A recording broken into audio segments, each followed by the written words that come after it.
ನಮಸ್ಕಾರ ಸ್ನೇಹಿತರೆ, ನಾವು ಪಂಚಭಾಷಾ ತಾರೆ ಲೀಲಾವತಿಯರವರ ಬೆಂಗಳೂರಿನ ತೋಟದ ಮನೆಗೆ ಭೇಟಿ ಕೊಟ್ಟಿದ್ದು. ಬಹಳ ಅಂದವಾದಂತಹ ತೋಟದ ಮನೆ ಒಳಗೆ ನಾವು ಹೋದಾಗ ಲೀಲಾವತಿ ಅಮ್ಮನವರ ಮನೆಯನ್ನು ಪ್ರವೇಶ ಮಾಡಿದ್ವಿ.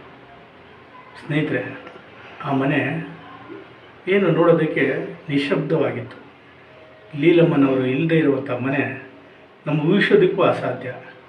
ಭಕ್ತ ಕುಂಬಾರದಂತಹ ಒಂದು ಪ್ರಬುದ್ಧ ನಟಿಯಾಗಿ ನಾನಿನ್ನ ಮರೆಯಲಾರೆ ಚಿತ್ರದಲ್ಲಿ ಬಾಯ್ಬಿಡಿಕೆಯ ಪಾತ್ರದಲ್ಲಿ ಧ್ವನಿಯನ್ನು ಸೇರಿಸಿದಂತಹ ಲೀಲಾವತಿ, ಆ ಒಂದು ಕಂಠಗಳೇ ಇಲ್ಲದೆ ಆ ಮನೆ ಬಿಕು ಅಂತ ಇತ್ತು. ಯಾರು ಇಲ್ಲದ ಮನೆಯಲ್ಲಿ ಅವರ ಮುದ್ದಿನ ಮಗ ಅಂದರೆ ಬ್ಲ್ಯಾಕಿ ನಾಯಿ ಒಂದು ಕಡೆ ವರಾಂಡದಲ್ಲಿ ಮಲಗಿತ್ತು. ಸ್ನೇಹಿತರೆ, ವಿನೋದ್ ರಾಜರವರು ನಾವಿದ್ದಾಗ ಅಂದರೆ ನಾವು ಬಂದಾಗ ಅವರಲ್ಲಿ ಇರಲಿಲ್ಲ.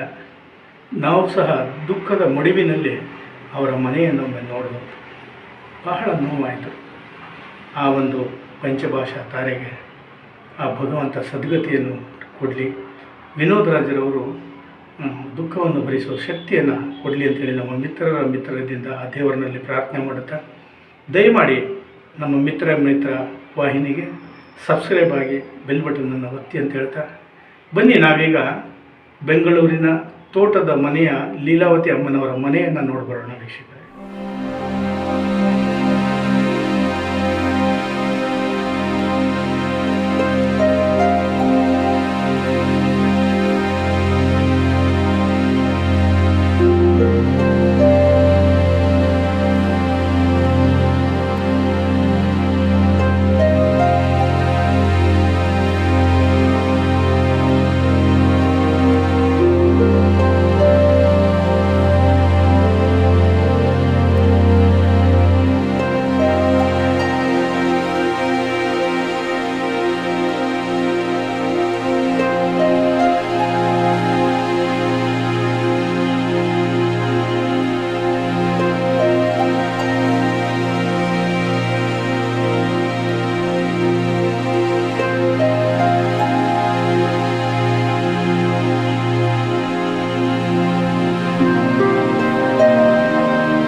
ಹೆಚ್ಚಿನ ವಿಡಿಯೋಗಳಿಗಾಗಿ ಮಿತ್ರರ ಮಿತ್ರ ಚಾನೆಲ್ ಅನ್ನ ಸಬ್ಸ್ಕ್ರೈಬ್ ಮಾಡಿ, ಬೆಲ್ ಐಕಾನ್ ಒತ್ತಿ.